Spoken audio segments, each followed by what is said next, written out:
Across continents and cultures, humanity weaves a vibrant tapestry, each thread unique, yet all bound by a deeper connection. In the midst of our differences, it is easy to forget the silent harmony that underlies all life. Spiritual vision invites us to look beyond the surface, to recognize the single golden thread that unites every being. The teachings of Bhagavata Dharma remind us, God dwells in all, and unity is found not by erasing difference, but by honoring it as sacred.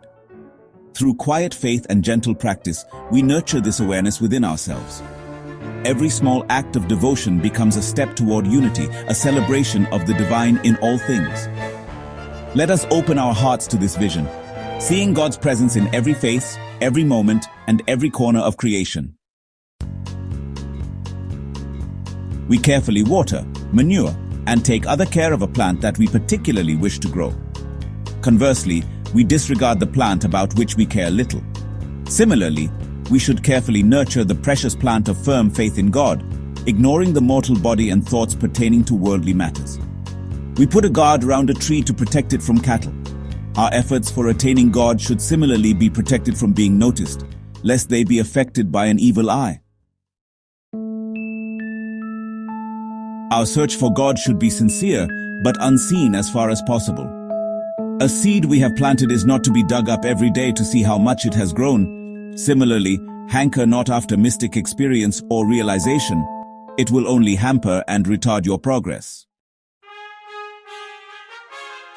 In a way, I do not dislike stubborn people and even addicts, for if their stubbornness and addiction are turned towards God, such persons undertake this pursuit also with vigor and determination. In our spiritual effort, we may make only a small rule, but it should relate to the eternal and be kept up sedulously. It should be maintained with the care with which we seek to protect our very life. Dhyana, or concentrated meditation, is fit only for persons of a high order of capacity. In such meditation, the person becomes oblivious of the world and of one's own existence, of time and space. One may remain in that state not only for days but even for years, and yet his physical body may remain entirely unaffected. For the common man, however, repeating the Lord's name is the most convenient and fruitful sadhana. Food is the best gift we can give. And of all upasanas, saguna upasana, the worship of God considered as having attributes, the best. These three eventually lead to oblivion of the physical body and the mind, so pursue these three means assiduously. You know, it's actually the natural tendency of life to go on expanding its field of activity and then discover the unity that underlies the apparent diversity. Just take the common beehive, for example.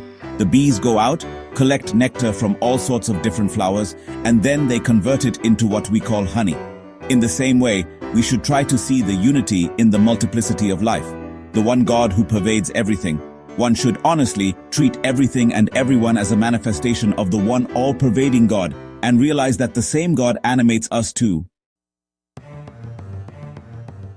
The 12th century Saint Nimbarka Acharya, who was actually the founder of the Dvaitadvaita, or dual-non-dual, Vedanta, lived and taught this exact truth, unity in diversity. He explained that the soul and God are distinct yet inseparably connected, kind of like the sun and its rays. There's a famous incident that really illustrates this well. So once, when he was questioned about whether God exists in a stone or in a sinner, Nimbarka calmly picked up a stone and placed it beside a tulasi plant, then offered it flowers with the same reverence. He declared, "When the divine pervades all, who are we to discriminate? Whether a Brahmana or a Chandala, tulasi or stone, all are infused with the same essence." This simple yet profound act, taught his disciples to look beyond names, forms, or any outer judgments, and to see the same divine consciousness at play everywhere. Just like bees gather nectar from various flowers to produce one sweet honey, Nimbarka's inclusive vision really urges us to recognize the sweet oneness of the divine amidst life's diversity. Let us approach our spiritual journey with a quiet intensity, protecting our inner growth as we would a sacred flame. Let us remember always that diversity of forms does not contradict unity of essence.